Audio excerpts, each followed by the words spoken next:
La vie communautaire.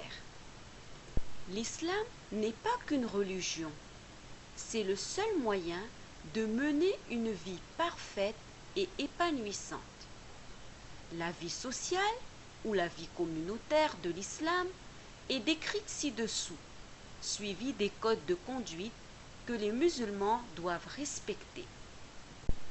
Le terme de communauté se définit comme un groupe de gens constituant une unité sociale de même origine, religion, etc. L'islam est une religion envoyée par Allah subhanahu wa ta'ala comme cadeau à l'homme afin de les unir dans la paix et l'harmonie. Cela ne peut se faire que si toute la communauté est en paix et cela suppose que chaque individu soit en paix. Imaginons que la communauté est une équipe de football. Pour que l'équipe gagne, elle doit être coopérative et chaque individu, chaque joueur doit jouer correctement pour que toute l'équipe puisse bien jouer. L'islam s'assura d'une vie communautaire heureuse en établissant des codes sociaux, c'est-à-dire des manières d'agir, qui font partie intégrante de la communauté entière à travers chacun de ses membres. La communauté aussi est une épreuve pour l'homme, sujet à la tentation à chaque moment, comme illustré ci-dessous.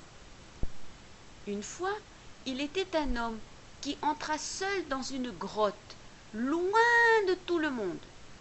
Il avait l'habitude de vivre là, d'y prier et d'y jeûner. Un jour, un passant le vit et lui demanda « Pourquoi vivez-vous ici, au milieu de nulle part ?» L'homme lui répondit « Ici, je trouve qu'il est plus facile pour moi de ne pas commettre de péché et de plaire à Allah subhanahu wa ta'ala. Je n'ai pas fait de ghibat, ni de fitna ou façade. Je ne me suis pas mis en colère. Je n'ai pas insulté mon voisin.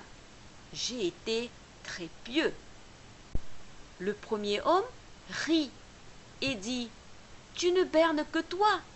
La seule raison pour laquelle tu es resté si noble, c'est que tu n'avais personne à maltraiter ici. Vivre avec les gens est une épreuve qui consiste à voir comment tu te contrôles. Si tu peux pardonner quelqu'un qui a été mauvais envers toi, si tu peux te retenir de médire ou de provoquer, etc.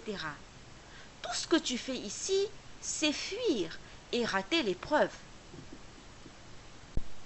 C'est comme manquer l'école durant une période d'examen, puis de dire à vos parents « Je n'ai pas échoué ».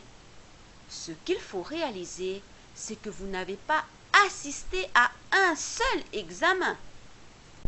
Le cœur de la communauté est la foi qui la relie ensemble et l'apprend à adorer Allah subhanahu wa ta'ala, à louer Allah subhanahu wa ta'ala.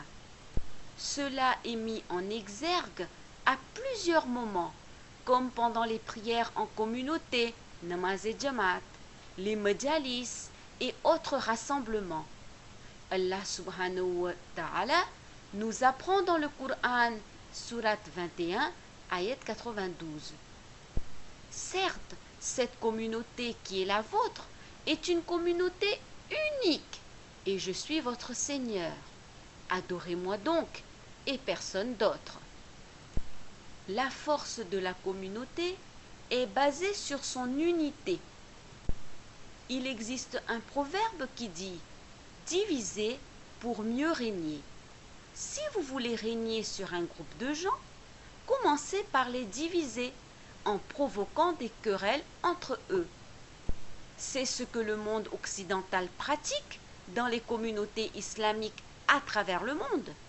Nous devrions en tirer des leçons et nous lever toujours pour défendre les droits de nos coreligionnaires. Nous pouvons faire des compromis, mais dans la limite de ce que nous autorise la charia. Nous ne devons jamais faire de compromis sur nos principes et notre foi. À cet égard, nous devons nous rappeler de la leçon donnée par Imam Hussein alayhi salam sur les plaines de Karbala.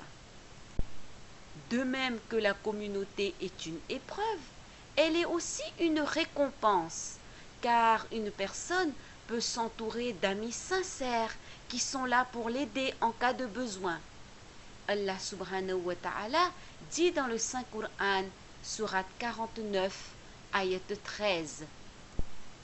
Ô homme, nous vous avons créé d'un mâle et d'une femelle, et nous avons fait de vous des nations et des tribus, pour que vous vous entreconnaissiez, et non pas que vous vous méprisiez.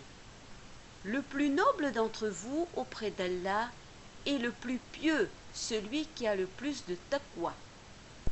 La manière dont une communauté doit vivre apparaît dans les valeurs défendues par l'islam qu'on trouve dans le code de vie social islamique que nous expliquerons à présent. Code de vie social islamique.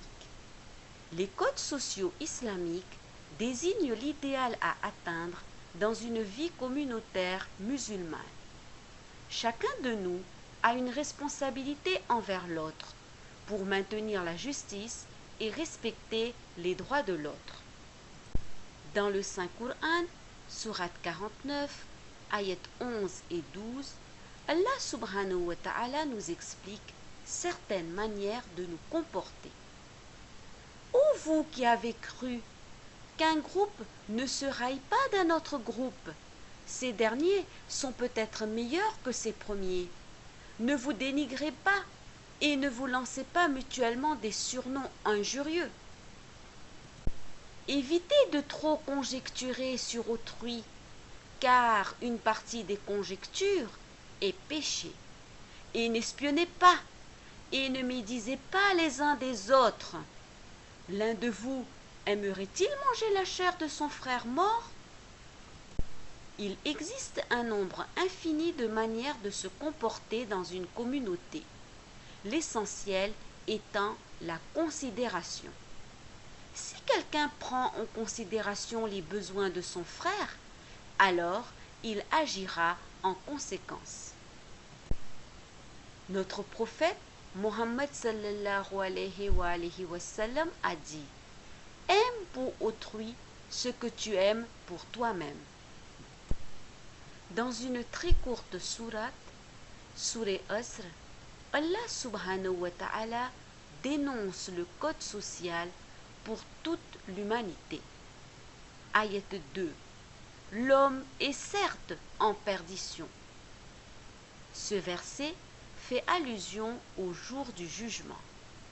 Lorsque Allah relèvera l'homme de sa tombe pour l'interroger sur sa vie, certains diront qu'ils n'ont rien fait de bien et ceux-là seront perdus. D'autres répondront qu'ils ont été bien eux-mêmes et qu'ils ont accompli leurs prières régulièrement. Ceux-là aussi seront perdus. Ayat 3.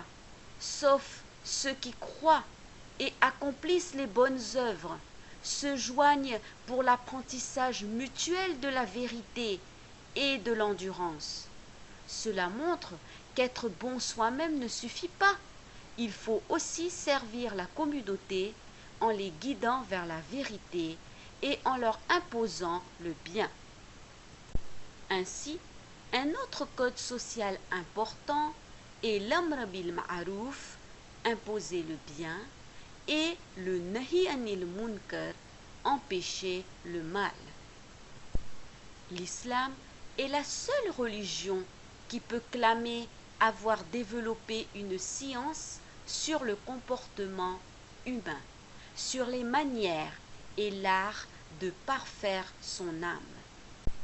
Outre le fait d'être un musulman, quelqu'un qui suit les préceptes des 12 imams et qui croit à la justice de Dieu est aussi appelé mu'min, un croyant.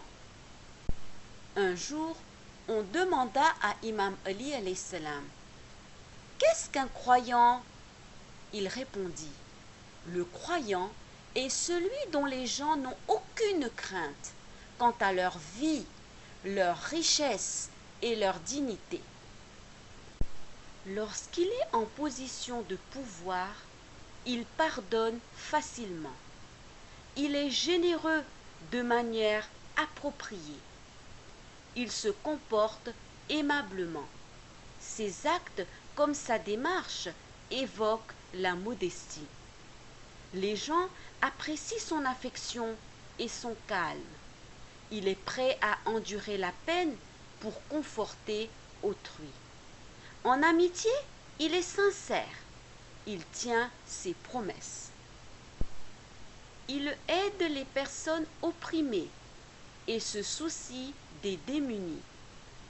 Il n'abandonne pas ceux qui sont dans la détresse. Il essaie de soulager leur peine. Il respecte les droits de ceux qui sont absents. Il accepte les excuses des fautifs. Il porte assistance à ceux qui lui ont porté assistance. Il ne divulgue pas les secrets des gens.